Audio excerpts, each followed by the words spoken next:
You know, my biggest thing with the Epstein thing before we close it and go to the next story is, to me, I'm finally at this point of what happened there. I'm convinced that there is so much there that would get others in trouble, some of them that are on support for Trump, some of them that he may use to keep the enemies under control.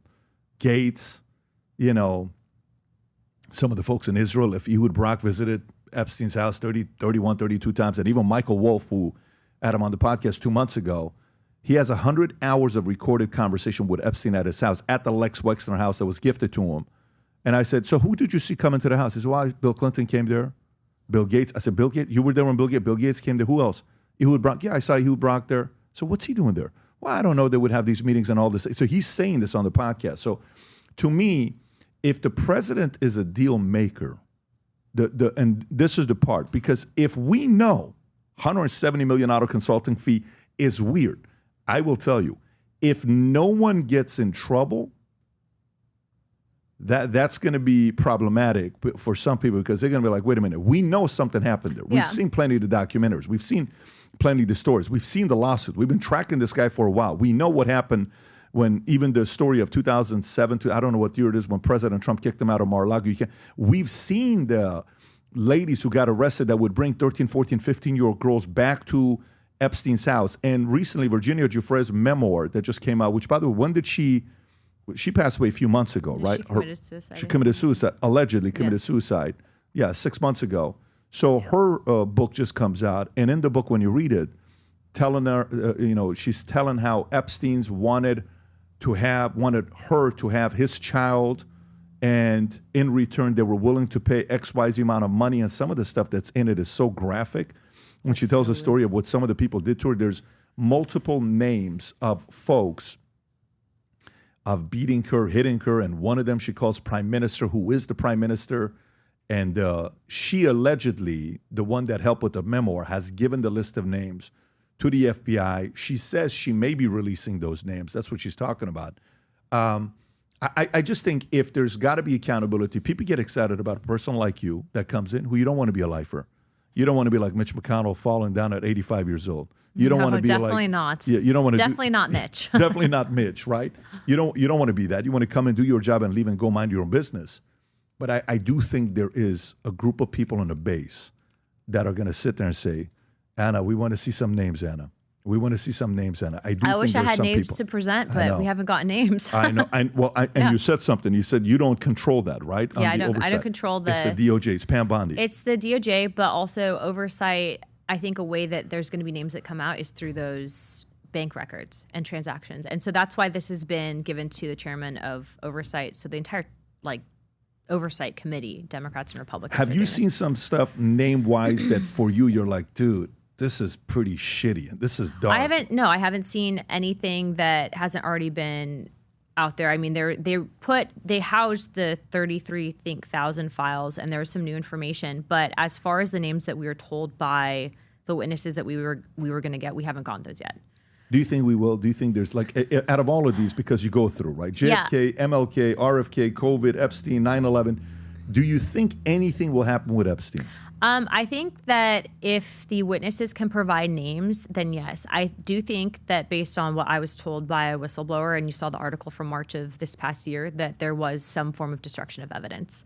And I also think that they tried to destroy other evidence that implicated them, to include the Russia documents as well, the Russia collusion hoax documents that were found in the bird bags. Mm-hmm. That's a problem, because if there's also destruction of evidence, there can also be planted evidence. But I'm not at the DOJ, right? So I'm limited within my certain authorities that I can do.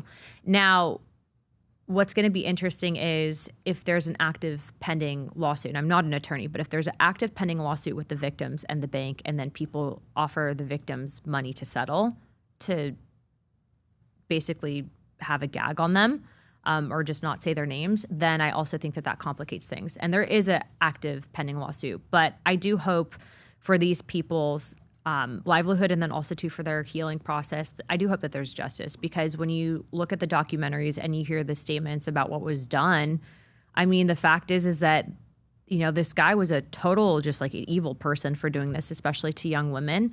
And, their entire lives are destroyed over this. They're never going to recover from that. Which brings me to my next thing. Why are the mandatory minimums in this country not higher for sex predators? I have a bill that would... What is it right now?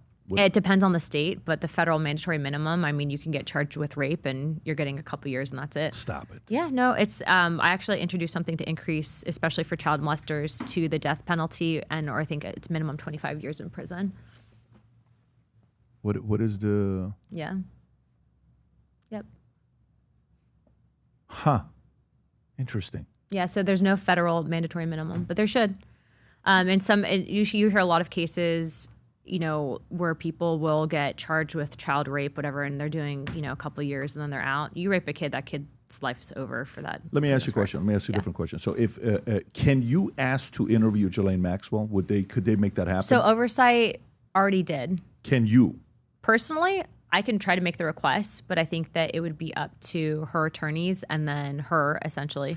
So let's just say if you did. Let's just say if you did and you're sitting in front of her. What 3 questions do you ask her? What do you ask her? I'm curious. Probably names, okay, funding records, and where can we find footage? Names, funding record, footage. Yeah. Okay.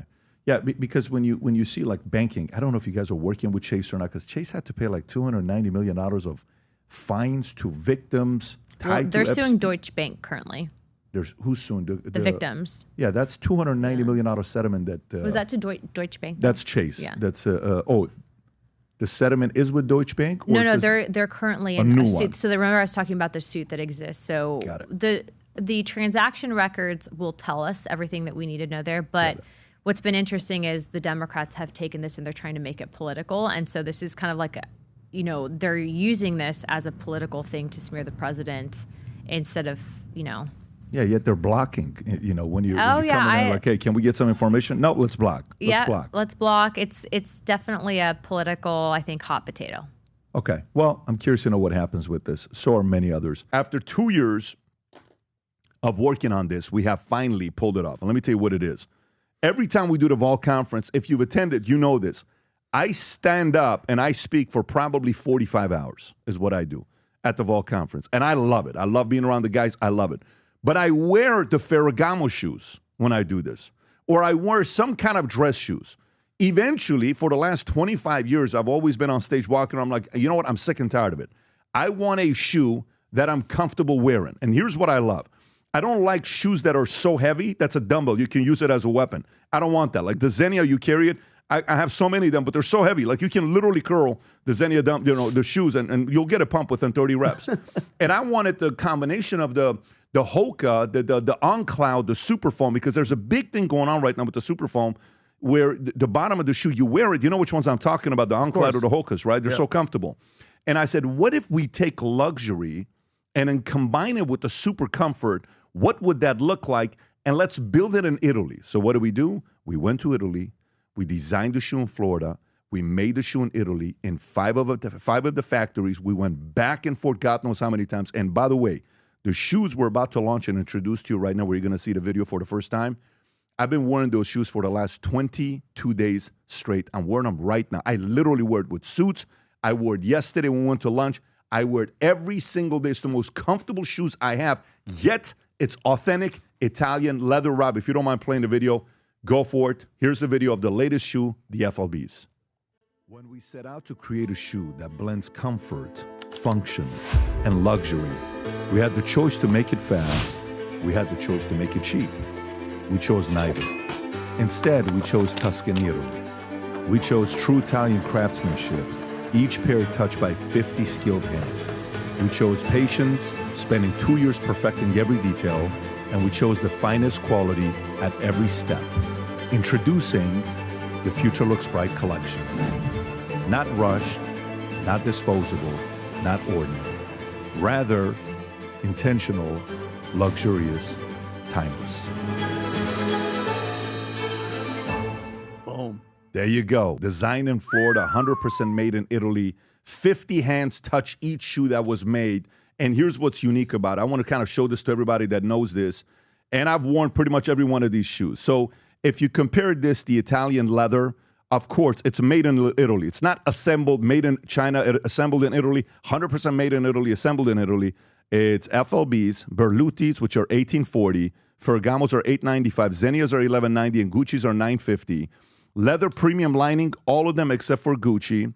Laceless feature, it's the FLBs, the Berlutis, you have laces.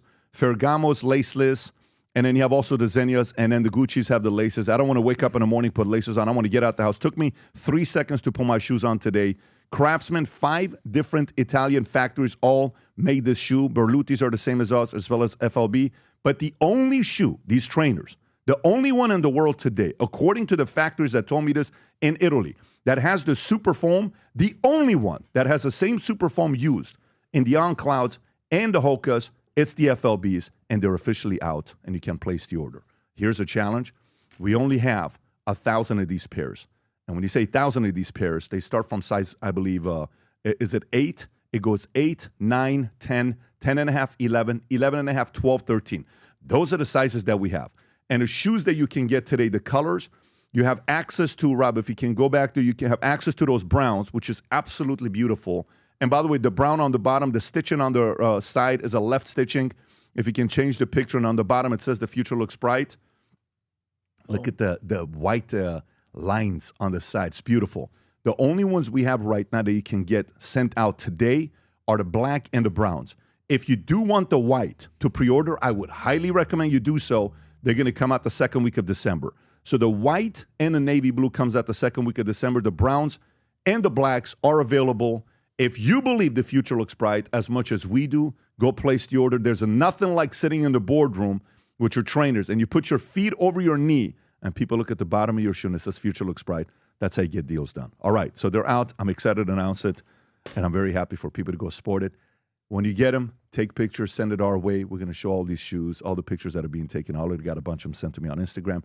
Go to vtmerch.com, place your order. It's all over the website. Maybe buy it for your husband, buy it for your brother, buy it for your coworkers, buy it for your best salespeople if you want to let them know the future looks bright. If you enjoyed this video, you want to watch more videos like this, click here. And if you want to watch the entire podcast, click here.